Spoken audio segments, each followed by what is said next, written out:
These two men are currently on trial for taking the life of this 23-year-old man, and I have received so many DMs and comments asking me to cover this. So I'm not a lawyer, but let me give you the recap. And if you're new to the case, just know the state has two star witnesses for this trial. The first is an accomplice to the homicide who took a deal and has now agreed to testify against these defendants. And then the second one is one of the defendants' father. Child, it's a ride, so buckle up. So this is 23-year-old Charles McCormick, and on January 15, 2020, Florida prosecutors say that these three men, Hakeem Robinson, aka rapper KSoo, KSoo's cousin, Leroy Whitaker Jr., and their childhood friend, Dominique Barner, used a stolen car to follow Charles McCormick from his house to a shopping plaza, and once McCormick exited one of the buildings, Hakeem allegedly jumped out of the car and executed Charles McCormick. January 15th, 2020 was the day 23-year-old Charles McCormick died. The murder of Charles McCormick was personal. It was thought out, and it was brazenly executed in broad daylight without any fear of accountability. The names of the guilty: Hakeem Robinson, who's sitting right here, whose nickname is Keemy to his family, KSoo, his rap name, Leroy Whitaker, a co-defendant sitting before him, a cousin, whose nickname is Scotty, Dominique Barner, whose nickname is Butta, their friend. And the reason why this happened, according to prosecutors, is because of a rivalry between two groups, a diss song, and an incident that happened exactly 1 year before, where KSoo's stepbrother, KSoo's real brother, KSoo's father, and a few others were all in a car targeted by some gunfire. And as a result of that gunfire, KSoo's stepbrother ended up losing his life. To fully understand that, why the crime took place, the significance of the day, you have to know what happened exactly 1 year prior, on January 15th, 2019. On January 15th, 2019, Willie Addison, whose rap name is Boss Goon, was in a vehicle with family when shots rang out. Willie Addison was struck and ultimately died as a result of his injuries. But he wasn't the only one in the vehicle. Also inside the vehicle on January 15, 2019, Abdul Robinson Sr., Hakeem's father, because you see Willie Addison, Abdul Robinson Sr.'s stepson. Also in that vehicle, Abdul Robinson Jr., Hakeem's other brother, was struck in the head. He survived, but he suffered lasting effects, and while it is true that neither Hakeem Robinson, Leroy Whitaker, or Dominique Barner were in the car when those shots rang out on January 15, 2019, it doesn't matter, because it was still their family in that car. Charles McCormick in 2019 put out a song, and that song referenced the shooting of Willie Addison. Now I want to be very, very clear. Charles McCormick was not involved in the shooting of Willie Addison or anyone else in that vehicle. Charles McCormick's sin was that he was affiliated with people who are part of another local rap group, 6 Block.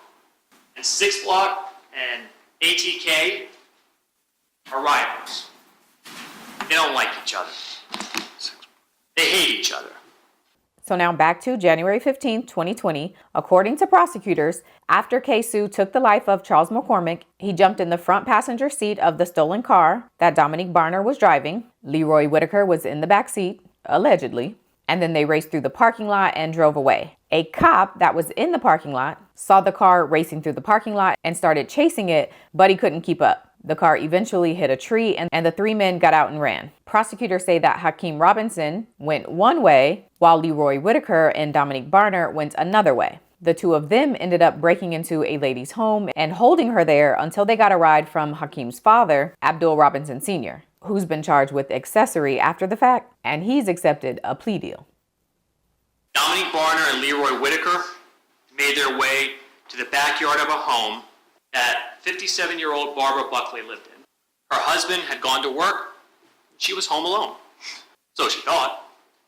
They go into her porch, her patio, and through her rear sliding glass door, Leroy Whitaker and Dominic Barner decide they're going in. And she tells them, "Get out." Uses some more colorful language, but "Get out, what are you doing here?" She walks to her front door, telling Dominic Barner, telling Leroy Whitaker to get out. She opens that door, and she begins to yell for help. So Dominic Barner and then Leroy Whitaker, who assists him, physically grab Barbara Buckley and pull her inside her own home. And then after they've been there for about an hour, a red-orange Dodge Challenger driven by Abdul Robinson Sr., blue, his father, shows up. And eventually, Leroy Whitaker and Dominic Barner go outside, leaving Miss Buckley behind in her own home for the first time in an hour. She calls 911, but then she also sees an officer down the road. Because down the road, there crashed Nissan Altima, the murder car. Barbara Buckley, the woman from the house, tells police what happened to her, and since Dominic Barner had a very distinct tattoo on his arm, she was able to tell police about that tattoo, and he gets identified very quickly. She's able to give a very good general description, clothing description. She also got a very good look at the arms of Dominic Barner because he had some distinct tattoos on his forearms. She provides that description to the police. And so, based on her descriptions that day, Dominic Barner is identified as a potential suspect. Dominic Barner was the first to be identified, first to be arrested, the first to be charged. And the first to cooperate. He has pled guilty to second-degree murder for his involvement in driving and taking and participating in the murder of Charles McCormick with Hakeem Robinson and Leroy Whitaker. He's pled guilty to burglary with an assault or battery for what he and Leroy Whitaker did to Miss Buckley, breaking into her home to escape the police and grabbing her and pulling her back inside and holding her there. He's pled guilty to aggravated fleeing and attempting to elude law enforcement. And he has also pled guilty to a separate second-degree murder charge.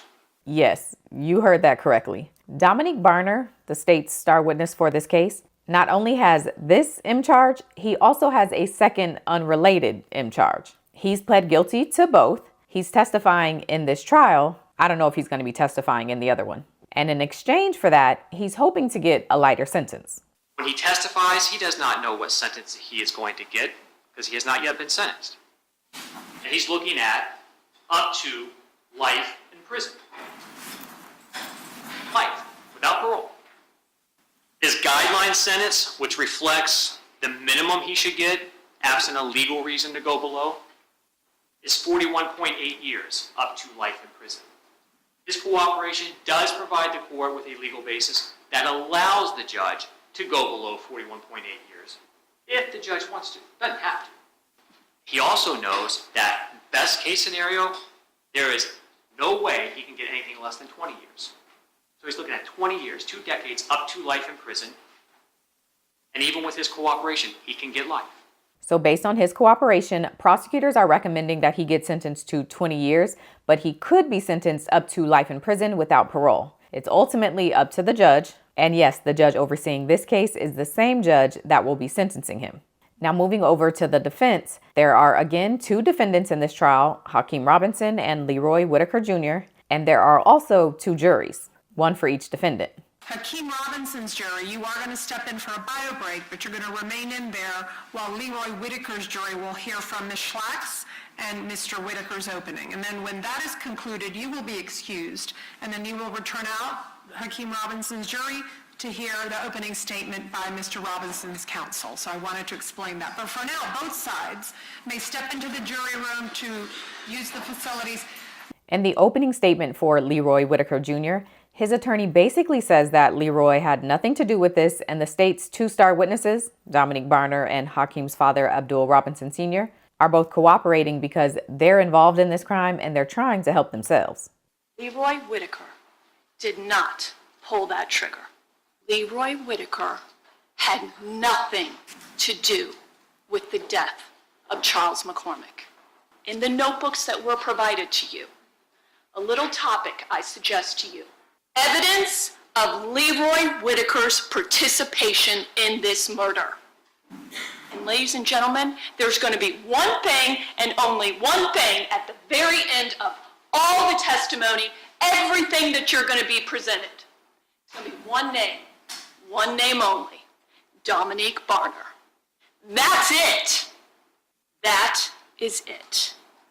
The state star witness of which their house of cards in their allegations against Mr. Whitaker will collapse. Dominique Barner will waltz into this courtroom and he will try to fill the blatant holes in the state's case. But then you're going to hear, as the murders pile up, see, there's this pesky second murder that you'll hear Dominique Barner has admitted to premeditating, has admitted to pleading to that charge of a whole separate case where a truly innocent bystander gets killed. Because unfortunately, Dominique Barner misses who he was really gunning for. Interestingly enough, you will ultimately hear Abdul Robinson Sr., also part of that murder, also pled to that separate murder. But as those charges started piling up, Dominique Barner realized, I need to do what I do. I'll cooperate. See, by the time that Leroy Whitaker and Dominique Barner started spending any time together, Dominique Barner had already gotten his first cooperation against somebody completely different out of the way. Abdul Robinson Sr., same thing. Abdul Robinson Sr. has been cooperating since before Leroy Whitaker was born. Next up was openings for Hakeem Robinson, aka KSoo. And because he is charged with being the trigger man, and because there's video surveillance of the crime, did I mention that part? The video doesn't show faces of the individuals, but it does show the build of their bodies. And since KSoo is 6 feet tall, with some meat on his bones, his attorney focuses on how inconsistent the eyewitnesses have described the build of the trigger man and how they say the video doesn't appear to match KSoo's build. In order to try and prove their case, they're going to ask you to do something that I've never seen before. They're going to ask you to not believe your eyes. Who is the shooter? Members of the jury, that is the shooter. That is a still shot from the video that you will get. You will be presented with this during the course of this trial. And what these prosecutors are going to ask you to do is to find that Hakeem Robinson, who's clearly well above 6 feet tall and a heavier set person, and was like that 5 years ago, is that person. They are going to ask you to ignore the descriptions given by each and every person that saw the shooter live. These witnesses, each and every one of them, are going to give you a description somewhere between 5'5" and 5'11". The other description they're going to give you, each of these witnesses that saw this person: slim, slender, thinner. They are now going to present you one piece of reliable, direct evidence that definitively proves that Hakeem Robinson is a shooter. It's just going to be based on the lies of the people who actually committed this murder. This, members of the jury, is Hakeem Robinson. Stand up, Hakeem. He is a young, aspiring, talented musician who 5 years ago was wrenched from his family, his life, and his promising career. All because the government refused to look at literally what is right in front of them. And this is why I've asked Hakeem Robinson to stand up in front of you right now, members of the jury. Because you may not have taken too much notice over the past 3 days. Each and every time you walked into the courtroom and you left and we stood up, you didn't realize at that time how important it was to take a look at how tall Hakeem Robinson is and how big he is. But it is going to be the focal point of this trial. Then she, like Leroy Whitaker's attorney, focuses on Dominique Barner and Hakeem's father, Abdul Robinson Sr. Dominique Barner is the one who was checking his Instagram account to see if he was in town that day. Dominique Barnum is the one who pulled up his address on the court clerk's website to find out where he lived. He is the one that then tried to track him down and kill him that morning.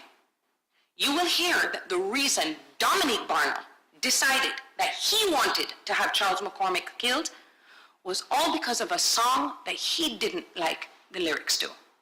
The whole story that Mr. Cooper failed to mention to you, members of the jury, is that Mr. Barnum will just tell you, I just didn't like that he was singing something he didn't know about. That's the reason why Charles McCormick is dead. And this man, members of the jury, Dominique Barnum, the man who planned and orchestrated the murder of Charles McCormick, is going to be the government's star witness in this case. And Dominique Barnum, not going to be the only one. Another witness that they are going to put on this witness stand and ask you to believe, a man by the name of Abdul Robinson Sr., AKA Blue. Now, Mr. Cooper got up here and told you that this man is Hakeem's father, his biological father, but the whole truth is, members of the jury, he's just Hakeem's DNA contributor. The truth is, he has 9 other children by 5 different women that we know about. He has probably fathered a significant percentage of the men or women in Duval County. He was never involved in Hakeem's early life and only came around when Hakeem started to become a little recognized, a little famous with his music, and he started to make some real money. So those were the openings. There were 2 witnesses right after the openings, but they were kind of quick. So come back for my day 2 recap because I'm just going to loop them in that video. Ciao.